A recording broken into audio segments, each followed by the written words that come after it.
Ya Nabi salam alaika, Ya Rasul salam alaika. Bismillahirrahmanirrahim. Assalamualaikum warahmatullahi wabarakatuh. Alhamdulillahil qail fi kitabihil karim, wa ma arsalnaka illa rahmatan lil alamin. Ashhadu an la ilaha illallah ilahul awwalina wal akhirin, wa ashhadu anna sayyidana wa nabiyyana wa habibana wa maulana Muhammadan abduhu wa rasuluh as-sadiqul wa'dil amin. Allahumma salli wa sallim wa barik alaihi wa ala alihi wa sahbihi wa ansarih wa man ittaba'a hudahu ila yaumiddin, amma ba'd.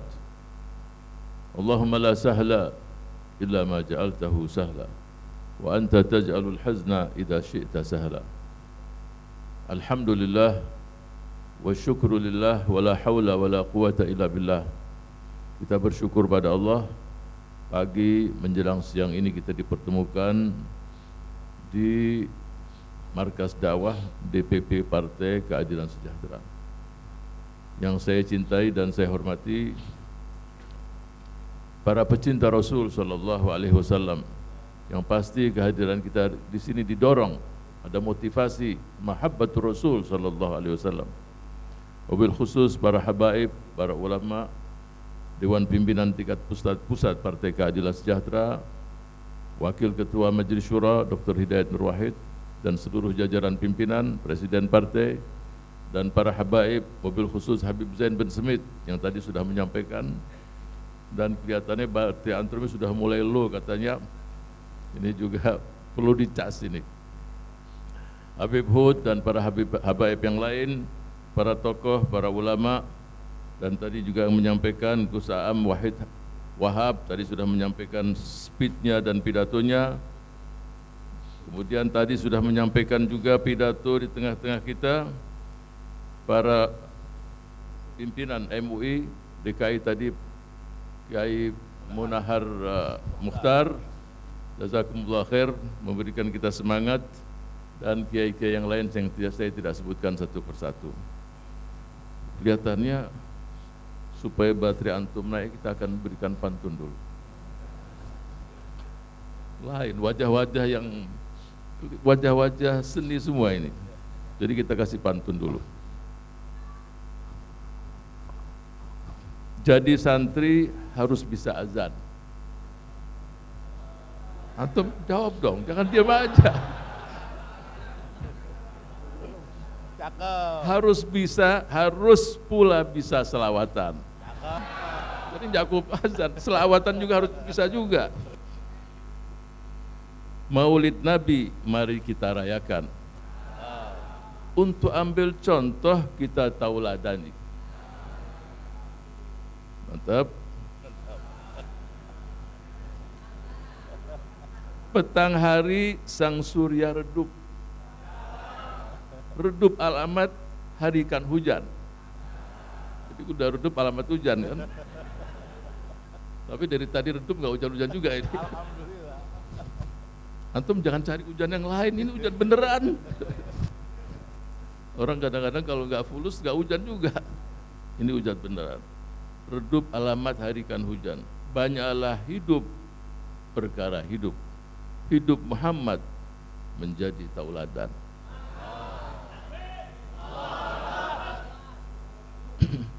Pantun yang ketiga ini kita di buah-buahan dulu deh, supaya buah pepaya di dalam peti. Ini kita nggak dalam peti lagi. Rupanya yang buat pantun nih hobi pepaya diumpetin lagi. Buah pepaya di dalam peti, pepaya merah manis rasanya. Maulid pengingat Nabi, bukti kecintaan kita padanya. Nah ini terakhir ini karena hari sudah mau zuhur, kita pelan-pelan, maka kita pantunnya masalah kura-kura ini. Kura-kura jalannya lambat. Kalau cepat bukan kura-kura itu. Jadi kalau antum dapatkan bentuknya kura-kura lah dia cepat, hati-hati itu. Kura-kura jalannya lambat, beras putih untuk berzakat. Maulid cara kita mendekat agar kita semua dapat syafaat. Amin. Ya sekurang-kurangnya kan baterai sudah semakin menguat dikit. Kalau itu susah dikalahkan. Tapi sekali-kali karena dia nggak ada, kita kalahkan. Kalau dia ada, kalah kita itu. Para hadirin dan hadirat yang dimuliakan Allah Subhanahu wa taala. Intinya kehadiran kita ini agar kecintaan kita kepada Rasul meningkat. Itu modal utama udah. Kalau nggak ada itu, apa artinya kita hidup? Kalau udah cinta Rasul, pasti cinta sama Allah. Nggak bisa dipisahkan. Bahkan dalam hadis yang sahih, seseorang tidak akan merasakan manisnya iman kalau tidak menjadikan Allah dan Rasulnya yang paling dicintai. Melebihi segala-galanya. Melebihi istri, melebihi suami, melebihi anak, melebihi zuriyah, melebihi harta, dan melebihi seluruh yang ada di bumi ini. Tapi kalau cinta itu ada, adalah nikmat. Sehingga datang seseorang kepada baginda Rasul sallallahu alaihi wasallam dalam sebuah hadis yang diriwayatkan oleh Anas ibn Malik. Dia mengatakan, wahai Rasulullah sallallahu alaihi wasallam, mata sa'ah, kapan kiamat? Kemudian Rasul balik bertanya, madza a'adatta laha?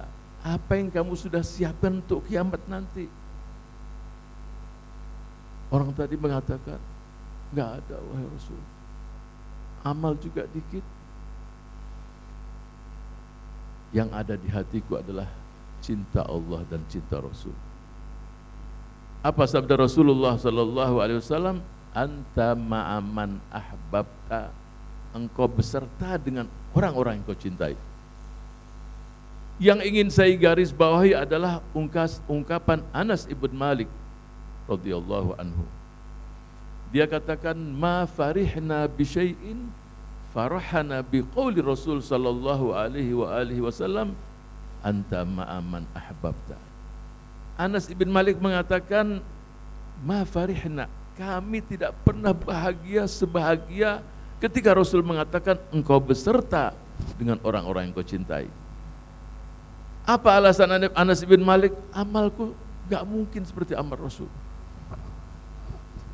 Berarti surga Rasul paling tinggi. Kalau di dunia ini kan aku masih mampu melihat wajahnya. Tapi kalau sudah di akhirat, pasti surga Rasul tinggi. Dan amalku tidak seperti amal khulafa rasyidin. Amal mereka lebih banyak. Tapi dengan sabda Rasul tadi sallallahu alaihi wasallam, engkau beserta dengan orang-orang yang kau cintai. Senang sekali. Jadi cinta itu tidak bisa dikarang-karang, ada di hati. Sungguh sangat prihatin kita. Ini yang terjadi beberapa waktu yang lalu, test water. Umat ini diuji, dites. Sejauh mana hatinya? Tadi sudah diceritakan oleh Ustadzuna Munahar, tadi ceritakan bagaimana orang tersebut merendahkan Rasul, dianggap seperti anak-anak yang lain. Umat dilihat bangkit enggak hatinya untuk membela Rasulnya sallallahu alaihi wasallam. Kalau diam, nanti akan muncul bahasa-bahasa berikutnya sampai hilang semuanya. Padahal di hati umat tidak mungkin dipisahkan antara seorang mukmin dengan baginda Rasul sallallahu alaihi wasallam. Takbir. Sallu ala Nabi. Siap membela Rasul? Siap membela Rasul? Allahumma sholli ala Sayyidina Muhammad. Pasti. Terus kalau orang begini dibilang radikal, dia nggak tahu dia. Ya tidak dong. Jadi bahasa radikal sekarang sudah dipelesetkan. Baca sejarah radikal. Radikal dulu digunakan masalah politik, ada ekstrim kanan, ekstrim kiri. Baca ceritanya. Jangan nanti mereka yang ke masjid khusyuk, 5 waktu, radikal. Anak-anak PAUD radikal. Sehingga sekarang anak-anak PAUD pakai pakaian anak-anak SMA. Supaya tidak dibilang radikal. Padahal masih kecil-kecil bajunya baju SMA. Kenapa? Supaya tidak dibilang radikal. PAUD usia 3-4 tahun pakai pakaian anak SMA. Supaya tidak dibilang radikal. Jadi anak PAUD pun pinter juga dia. Yang celananya cingkrang radikal juga. Nah itu turis-turis di Bali bukan lagi cingkrang sampai lutut. Ada yang sampai di atas lutut juga. Nggak dibilang radikal begitu. Bawah lutut aja radikal. Jadi kondisi ini kondisi yang memprihatinkan. Tugas seorang pemimpin di negeri ini satukan umat untuk bangun negeri. Saya kemarin di acara masalah istilah radikal di Tebu Ireng. Saya menceritakan seseorang yang dari desa ke kota bawa karung goni itu diisi tikus. Perjalanan di kereta api hampir 3-4 jam, setiap 1/4 jam digoyang itu goni tadi. Yang di sampingnya ngeliatin terus. Ngapain digoyang terus? 1/4 jam lagi, goyang lagi. Sampai di kota ditanya, ente goyang-goyang karung tadi kenapa? Dia bilang ini tikus-tikus, ana mau bawa ke laboratorium. Mau dibeli. Kalau ana biarkan tidak ana goyang, nanti dia cari tempat, akhirnya dia keluar. Artinya akan dilobangi goni tadi, akan keluar dia. Selalu ana sibukkan dia. Ketika disibukkan, berantem lagi tikus tadi. Ya pastikan macam-macam. Ima digigit atau gigit, udah begitulah makhluk itu. Akhirnya dia berpikir, inilah kondisi umat kita di dunia. Tidak dibuat umat dan suatu bangsa itu tenang. Semua ini adalah by design, direncanakan, tidak terjadi begitu. Coba kita lihat yang terjadi di Irak, yang terjadi di Syria, 16 juta penduduk, 12 juta mengungsi. Ada yang ke Eropa, Mediterranean, lewat Mediterranean, berapa yang meninggal? Di Libya, di sekian banyak negeri.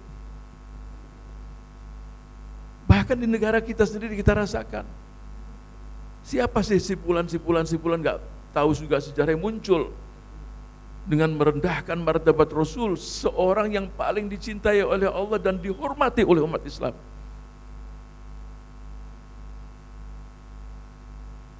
Sekarang pertanyaan sederhana. Ini semua wilayah umat Islam, hampir 1,7 miliar umat Islam. Di Uighur, sekarang di India. Pertanyaan sederhana. Kalau ini terjadi pada agama yang lain, keributan sepekan sudah selesai, sudah reda. Padahal dalam sejarah, ketika minoritas tinggal dengan mayoritas umat Islam, aman dia. Baca sejarah dari awal. Tidak pernah yang non-muslim itu disakiti. Sejak zaman Rasul Sallallahu Alaihi Wasallam sampai zaman kita sekarang. Olehnya itu kita lihat bagaimana ayat-ayat Al-Quran. Ketika kita hadir di acara maulid semacam ini, kita zikir, baca salawat. Ada yang dari awal mungkin sudah 1000 kali bersalawat pada Rasul. Mungkin berbulan-bulan tidak pernah bersalawat. Hadir di sini mungkin dari pagi tadi sudah 1000, ada yang udah lebih. Siapa yang untung? Yang untung juga kita. Bersalawat sekali dibalas 10 oleh Allah. 10-100 karena Allah syakur, maha berterima kasih. Kalau Allah sendiri bersalawat dan semua perintah Allah yang Allah perintahkan pada hambanya, hambanya melaksanakan. kecuali salawat kepada Rasul sallallahu alaihi wasallam. Sebelum hambanya melaksanakan, Allah sudah dahulu. Innallaha wa malaikatahu yusalluna 'alan nabi ya ayyuhalladzina amanu shallu 'alaihi wa sallimu taslima. Jadi ketika kita hadir, kita dengarkan sejarah Rasul. Coba kita baca surat Hud, surat yang ke-11 ayat 120. Ini supaya kita paham betul. A'udzu billahi samil alim minasyaitonir rajim. Wa kullan naqussu 'alaika min amba'ir rusuli ma nuthabbitu bihi fuadaka. Semua yang aku ceritakan tentang kabar-kabar para rasul, para anbiya, semuanya itu untuk mengkokohkan hatimu. Sekarang pertanyaannya, kalau Rasul sendiri diceritakan oleh Allah cerita-cerita para anbiya untuk mengkokohkan hati Rasul sallallahu alaihi wasallam, kira-kira kita sebagai umatnya wajib atau tidak kita mendengarkan bagaimana sejarah perjuangan Rasul kita sallallahu alaihi wasallam untuk iman kita semakin mencintai Rasul, semakin kokoh, semakin kuat. Karena semuanya itu akan hilang kecuali ini yang kita datang dan menghadap Allah Subhanahu wa taala. Cinta. Sehingga saya meriwayatkan satu hadis. Hadis ini walaupun hadis mursal, tadi diriwayatkan oleh Imam Bukhari. Ketika baginda Rasul sallallahu alaihi wasallam dilahirkan di hari Senin, salah satu paman Rasul yang kita sering kenal namanya yaitu Abu Lahab. Namanya itu lagabnya. Namanya adalah Abdul Uzza bin Abdul Muttalib. Tapi lain ibu dengan, jadi satu bapak tapi lain ibu. Jadi dengan Rasul paman, tapi ayah Rasul dan ibu ayah Rasul dan ibu Abu Lahab berbeda dari istri yang lain. Ketika lahir dia gembira sekali. Dia punya budak sahayang namanya Thuwaibah. Ketika mengabarkan, dia merdekakan. Artinya saking gembiranya dimerdekakan budaknya. Imam Bukhari dalam salah satu hadisnya, bukan dalam Sahih Bukhari, tapi meriwayatkan dalam riwayat yang lain, hadis mursal. Riwayat tersebut menceritakan berita ini. Kemudian Al-Hafidh Syamsuddin Muhammad bin Nasir Ad-Damashqi, dia mengungkapkan dengan butir-butir syairnya tentang peristiwa tersebut. Dia katakan, idza kana hadza kafiran ja'a dhammuhu bitabbat yadahu fil jahimi mukhallada ata annahu fi yaumil itsnaini daiman yukhaffaf anhu lisururi bi ahmada fama dhannu bil abdil ladzi kana umruhu bi ahmada masruran wa mata muwahhida. Jadi terjemahannya begini, kalau yang ini, yang kafir ini, yang namanya Abu Lahab, yang sudah jelas turun ayat untuk orang yang ini, yang Abu Lahab itu dengan tabbat yadahu, dan kekal di neraka jahanam. Tapi setiap hari Senin yukhaffaf anhu, diringankan azabnya karena gembira dengan kelahiran Rasul sallallahu alaihi wasallam. Famadhannu bil abd, kalau yang begitu aja dapat keringanan, bagaimana seorang hamba yang semua hidupnya dengan Rasul itu gembira, senang, cinta, dan meninggal dalam keadaan tauhid. Bayangkan. Ya mudah-mudahan kita semua. Saya yakin kita datang ke sini karena disebut nama Rasul sallallahu alaihi wasallam. Cinta. Kalau nggak ada cinta selesai semuanya. Orang kalau nggak punya cinta, nggak punya perasaan. Dia anggap umat Islam di Indonesia ini bisa dimain-mainin. Semuanya juga akan bangkit. dan peluang kita untuk menjadi pemersatu umat untuk bangsa ini dan bangsa-bangsa di dunia besar.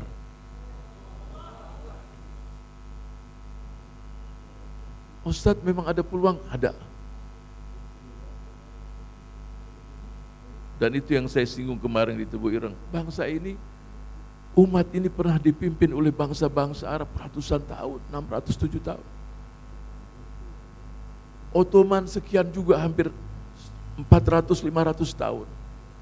Saya mau tanya siapa berikutnya? Kita nggak tahu. Tapi dengan 260 juta penduduk dan hampir 85-87% umat Islam, kita punya peluang. Dari mana punya peluang? Di bangsa ini 350 tahun dijajah. Tapi setiap bulan 3, 4, 5 kali pertempuran melawan Belanda. Gak gentar. Mongol yang datang pun ke Jawa Timur, ke kerajaan Singosari hancur juga. Mongol yang menguasai 2/3 dunia saat itu. Yang Holakokan ketika datang ke Baghdad tahun 656 Hijriah, tahun 1250 sekian, habis kota Baghdad. Sejarah mencatat hampir 200-400 ribu, ada yang mengatakan 1 juta dibantai oleh Mongol. Bahkan khalifah saat itu, antum tahu bagaimana dibunuhnya? Digulung dalam permadani, diinjek-injek. Sampai Holakokan sendiri tinggal di luar kota, di kemah-kemah, nggak tahan tinggal kota Baghdad, bau dari yang pembantaian yang terjadi itu sendiri. Datang ke Indonesia, hancur Singosari itu. Yang terakhir, yang kedua kali. Dan seluruh Mongol dengan 1000 kapal hancur semua kecuali 1. Digunting telinganya, suruh pulang. Kerajaan Singosari dibantu oleh Adipati Sumenep. Yang kedua kali disiapkan 3000 kapal. Habis kerajaan Singosari. Cikal bakal kerajaan Majapahit. Ini Mongol hancur di sini. Berarti ini bangsa ini bukan bangsa yang kecil, bangsa besar. Asal kita pun siap juga. Tapi kenyataannya umat sibuk. Korea Selatan beda 2 hari dengan kita merdekanya. 15 Agustus 1945. Tapi dia udah jadi negara maju. Ketinggalan kita 30 tahun. Negerinya tidak ada apa-apa, tidak ada sumber alam. Minyak tidak ada, gas tidak ada, semua tidak ada. Innallaha la yughayyiru ma biqaumin hatta yughayyiru ma bi anfusihim. Kembali kepada bangsa ini. Tidak mungkin kita melakukan perubahan untuk negeri yang dicita-citakan oleh pendiri bangsa. Para pejuang, para syuhada, para pahlawan, agar menjadi negeri yang gemah ripah loh jinawi, baldatun thayyibatun wa rabbun ghafur. Perlu kerja keras, perlu perjuangan.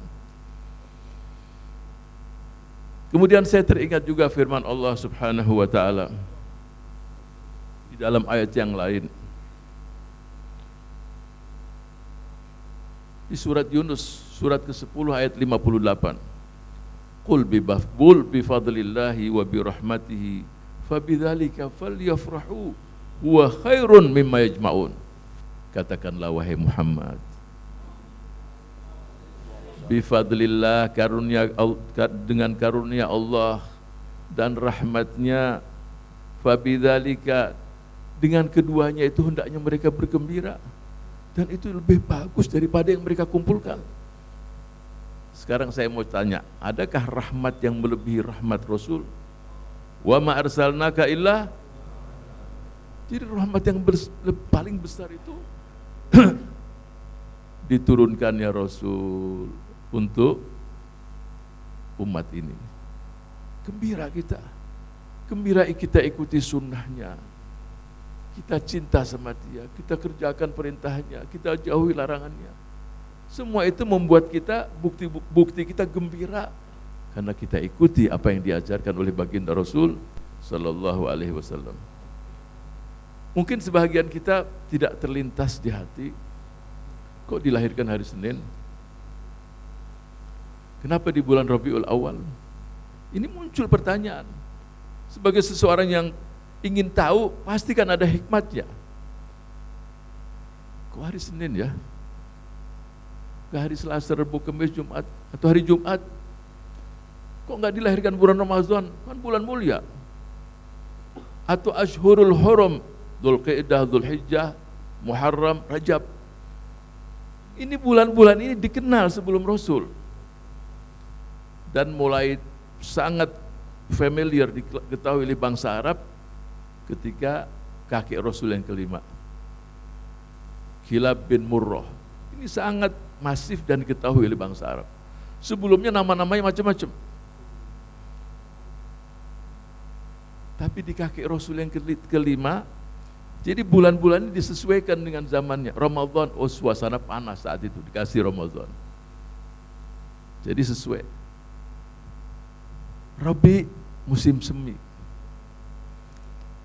Jadi sebelum 100 tahun, ya antara Rasul dengan kakek yang kelima sekitar 100 tahun lah, kurang lebih.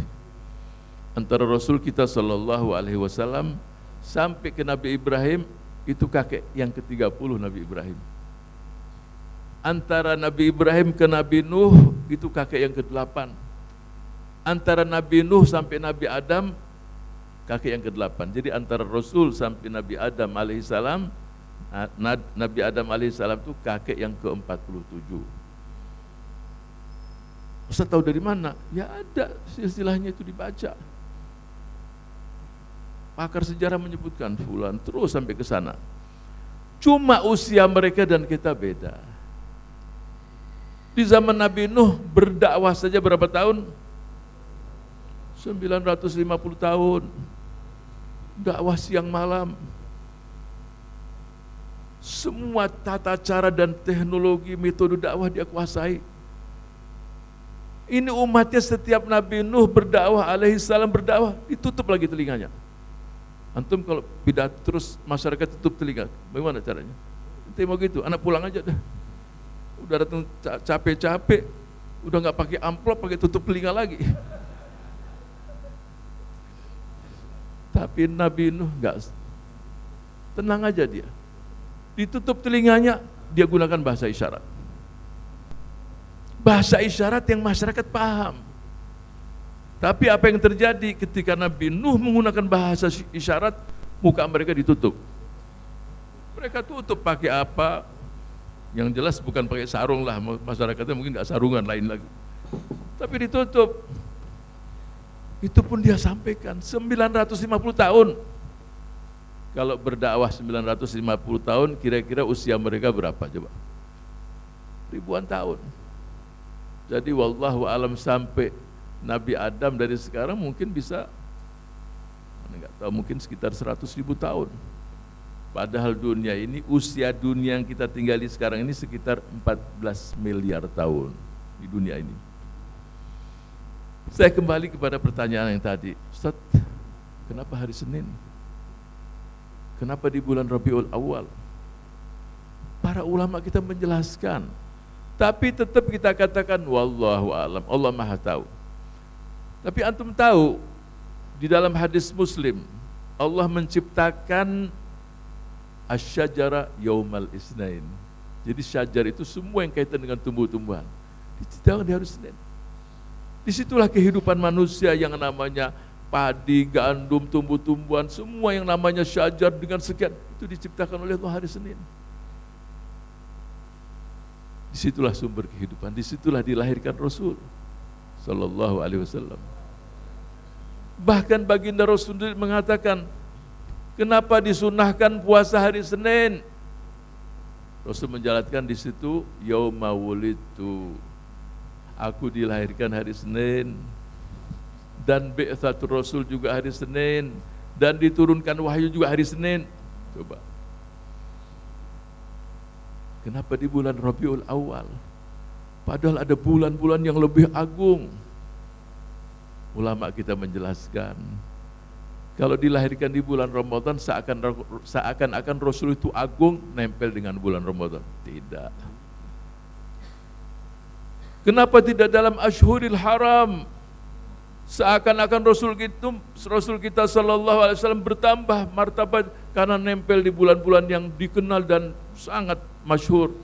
No, tidak. Dilahirkan di bulan Rabiul Awal, bulan itulah yang menjadi terangkat dengan kelahiran Rasul di bulan tersebut. Sallu ala Nabi. Ini Rasul. Sahabat-sahabat itu sebelum surga di jannah sudah merasakan surga di dunia. Mana surga di dunia? Hidup bersama Rasul kita sallallahu alaihi wasallam. Buktinya apa Ustaz? Rasul sallallahu alaihi wasallam, para sahabat merasakan surga di dunia. Mereka enggak mau pisah. Sayyidina Umar sendiri mengatakan, siapa yang mengatakan Muhammad meninggal, aku akan penggal kepalanya. Enggak ingin pisah. Thauban, salah satu sahabat Rasul, dijumpai oleh Rasul sedih, menangis sendirian. Apa yang terjadi engkau wahai Thauban? Ya Rasulullah, aku bahagia sekarang. Yang aku pikirkan nanti di akhirat. Iya, kalau aku masuk surga, kalau aku masuk neraka, selesailah aku. Masuk surga pun aku sedih. Di mana surgaku dan di mana surgamu wahai Rasul? Kalau di sini setiap saat aku bisa berjumpa denganmu, tapi di sana. Kemudian Rasul mengatakan, bersabda, anta ma'aman ahbabta. Engkau beserta dengan orang-orang kecintai. Kita jangan berpikir masuk surga itu sendirian, berbondong-bondong, rombongan orang masuk surga. Wasiqal ladzina taqaw rabbahum ilal jannati zumara. Jadi masuk ke surga itu rombongan-rombongan. Allah giring orang-orang yang beriman itu. Olehnya itu kita diperintahkan hidup di dunia jangan sendiri. Ikut rombongan, ikut umat sama-sama. Jangan dengerin fatwa-fatwa yang nyeleneh. Ikuti jumhurul ulama. Ikut. Itu yang menyelamatkan seseorang. Sederhana saja, sendirian kita cari alamat rumah, kadang-kadang gak ketemu. Itu di dunia. Sendirian muter-muter. Rencana mau ke Bogor kemana? Gak tahu sampai Jawa Timur. Sendirian. Keliru naik kereta api. Ente kenapa? Ente ke Bogor deket. Ya itu anak sendiri jalan. Gak mau tanya, gak mau rombongan. Kalau di dunia aja tersesat, apalagi ke akhirat, coba. Tapi kalau banyak orang, jangan kanan, ini sampai. Karena di mobil itu banyak orang. Rabi'ah bin Ka'ab al-Aslami, yang setiap malam kalau Rasul berwudu, dia ngambilin air. Berwudu Rasulullah. Setelah setahun, 2 tahun ditanya, wahai Rabi'ah, kamu mau minta apa saya doakan? Ana mau tanya sama antum, kalau ditanya itu minta apa kita? Hah? Minta apa? Ya minta surga dikit, tapi banyak manusia minta fulus sekarang. Ketika dijanjiin 1, sekian triliun gak keluar, sekarang pada ngamuk udah. Adalah, antum kan tahu. Janji. Jadi kalau orang berjanji itu kadang-kadang dia yang berjanji, dia yang berdusta juga. Ya Rabi'ah. Terus dia katakan, aku minta satu aja ya Rasulullah. Apa yang kamu minta? As'aluka murafaqataka fil jannah. Aku sebagaimana mendampingimu di dunia ini, aku ingin mendampingimu di surga wahai Rasulullah. Rasul balik tanya, kenapa itu yang kamu minta? Ya kalau aku minta dunia, ya fana juga. Kenapa dikatakan dunia itu dunia? karena dekat kehancurannya. Kalau aku minta ya mana? Tapi kalau aku minta itu ya. Kemudian Rasul sallallahu alaihi wasallam bersabda, yang kamu inginkan insya Allah semua terwujud. Satu yang aku inginkan dari kamu, perbanyaklah sujud pada Allah Subhanahu wa taala. Kalau kita lihat iblis ketika dilaknat oleh Allah, apa dia katakan? Fabima aghwaytani la'aqudanna lahum siratakal mustaqim thumma la'atiyannahum min baini aydihim wa min khalfihim wa an aymanihim wa an syama'ilihim wa la tajidu aktsarahum syakirin. Jadi iblis ketika dia dilaknat dan dikutuk, dia mengatakan, sebagaimana engkau telah melaknat, mengutuk dan seterusnya, aku akan menghalangi manusia dari jalan yang lurus. Kemudian apa yang dilakukan oleh iblis? Dan aku akan datangi mereka dari depan, dari belakang, dari kanan dan dari kiri. Yang belajar harful jar, depan dan belakang dia gunakan min, tapi kanan dan di kiri dia gunakan wa an aimanihim, pakai harfu an. Tapi yang kosong di sini atas dan bawah, jadi depan belakang. Ketika dia gunakan an aimanihim, karena kanan dari kiri ada malaikat, jadi agak menjauh dikit, tapi tetap digoda. Yang kosong atas dan bawah, rahmat Allah kalau sudah turun, iblis gak bisa apa-apa. Dan ketika orang sujud, walaupun tempatnya itu kecil, tapi dia lebih luas daripada dunia dan seisinya. Manfaatkan dari atas, mohon sama Allah. Perbanyak sujud, karena peluang untuk mendapatkan kasih sayang. Sehingga seseorang mengatakan, sajadtu laka walam narak, aku sujud padamu ya Allah, aku tidak melihat wajah. Aku memohon padamu ya Allah, aku pun tidak melihat wajah. Aku memohon tolong padamu ya Rabb, aku pun tidak melihat wajah. Kemudian ditutup doa tadi, sayangilah aku ya Rabb, kasihanilah aku ya Rabb ketika aku berjumpa padamu. Sajadtu laka walam narak, rajautu minka wala narak, ista'antu bika wala narak, fa ahsin ya Rabbi inda liqaika. Kasihanilah, sayangilah padaku ya Rabb ketika aku berjumpa dengan. Ya. Jadi kembali kepada cinta. Yang tahu kita sejauh mana kecintaan kita pada Allah. Oh saya cinta. Berapa kali kamu berzikir menyebut nama Allah hari ini? Istighfar hanya dihitung dengan jari saja. Salawat pada Rasul, cinta sama Rasul pun hari Jumat pun sedikit. Berarti hanya retorika saja. Tapi kalau diiringi dengan menyebut nama Allah, silahkan punya jabatan apa aja di bumi, tapi tidak ada satu jabatan yang mampu menandingi jabatan tersebut. Apa itu? Fadhkuruni adzkurkum. Orang punya presiden, wakpres, anggota dewan, gubernur, kecil semuanya. Yang paling besar itu adalah fadhkuruni adzkurkum. Sebutlah namaku, ingatlah padaku, aku akan ingat dan sebut namamu pada penduduk langit. Bayangkan orang yang tidak dikenal di bumi, tapi masyhur oleh penduduk langit. Fulan ibnu Fulan, ditunggu ruh dan kehadirannya di langit. Siapa yang gak senang? Ada yang masyhur di bumi, terkenal di bumi, tapi penduduk langit gak kenal dan tidak menantikan kehadirannya. Walaupun ada manusia-manusia yang sangat masyhur di bumi dan sangat terkenal oleh penduduk langit, dan tidak ada yang menandingi baginda Rasul sallallahu alaihi wasallam.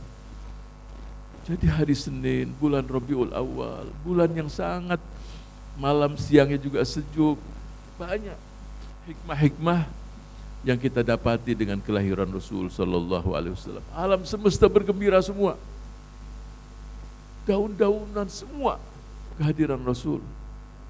Kita sejak dilahirkan Rasul dan kita belum pernah melihat wajahnya. Mudah-mudahan Allah karuniakan kita untuk melihat wajahnya dalam mimpi di dunia ini dan berjumpa dan mendapatkan syafaat di padang mahsyar. Mudah-mudahan.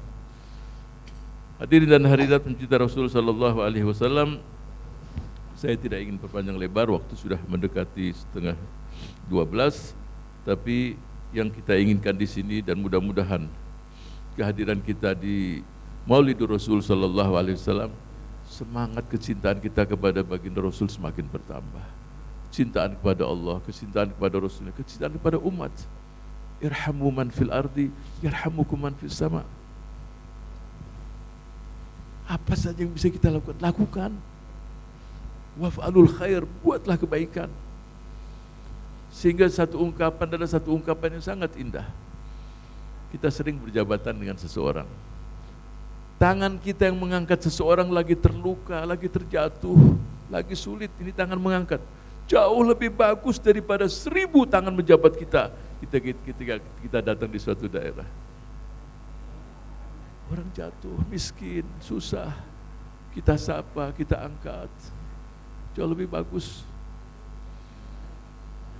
Pernah saya katakan cerita Syekh Abdul Qadir Jailani. Ada seseorang pemabuk tapi setengah sadar. Lewat di jalan kota Baghdad Syekh Abdul Qadir Jailani dengan murid-muridnya. Orang tadi mengatakan, "Ya Syekh Abdul Qadir, Allahu qadir am ghairu qadir."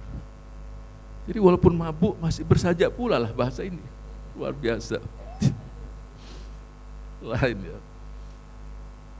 Wahai Syekh Abdul Qadir, Allah itu berkuasa atau tidak berkuasa? Yang pertama. Yang kedua juga, ya Abdul Qadir, Allahu qadir am ghairu qadir? Sama juga. Apakah Allah itu berkuasa atau tidak? Dan yang ketiga sama juga. Nah, cuma yang ketiga kali itu Syekh Abdul Qadir Jailani langsung sujud di tanah itu, ya sambil dia meneteskan air mata. Terus dia perintahkan kepada murid-murid ini, bawa orang ini, kasih pakaian, mandikan, mudah-mudahan dia dapat hidayah sadar. Muridnya tanya, kok yang ketiga kamu sujud? Syekh Abdul Qadir Jailani mengatakan, yang pertama itu orang tadi tanya, aku dalam keadaan dosa ini, apakah aku masih punya peluang untuk mendapatkan tobat dari Allah yang Maha Kuasa? Yang pertama Syekh Abdul Qadir menjawabkan, pasti engkau dapat. Yang kedua, apakah Allah mampu mengangkat derajatku yang tadi ini sudah berlumpuran dosa, diangkat menjadi seperti kamu? Syekh Abdul Qadir, sangat mudah bagi Allah untuk menjadikan kamu diangkat derajatnya semakin tinggi. Dan yang ketiga, apakah Allah mampu mengangkat aku menjadi kamu dalam posisi Syekh Abdul Qadir dan kamu jadi seperti aku? Itu yang membuat Syekh Abdul Qadir terus sujud di hadapan Allah. Tetap mampu, cuma dia khawatir juga tentang dirinya. Artinya hidup ini kadang-kadang orang di atas, di bawah, dan tidak ada setiap kita ini yang tahu ending dari kehidupannya.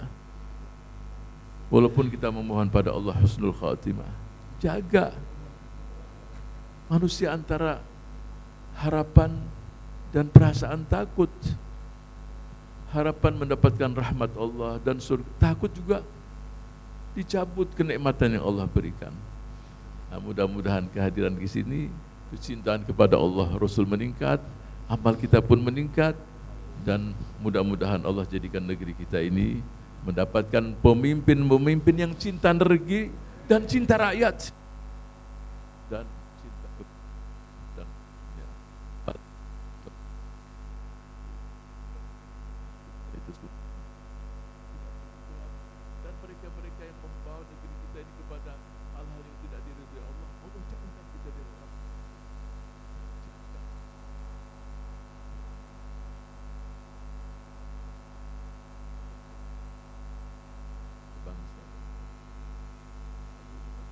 kita menuju keridhaan Allah Subhanahu wa taala. Amin ya rabbal alamin. Allahumma a'izzal Islam wal muslimin wa adhillal syirka wal musyrikin. Allahumma ansur man nasaraddin. Allahumma ansur ikhwanana al mustad'afin wal muttahadin wal musyarradin fi Uyghur wa fi Palestin wa fi Suria wa fi kulli makanin ya rabbal alamin. Rabbana taqabbal minna innaka antas samiul alim wa tub alaina innaka antat tawwabur rahim. Wa sallallahu ala sayyidina wa habibina Muhammad wa ala alihi wa sahbihi ajma'in walhamdulillahi rabbil alamin. Wassalamualaikum warahmatullahi wabarakatuh. Waalaikumsalam warahmatullahi wabarakatuh.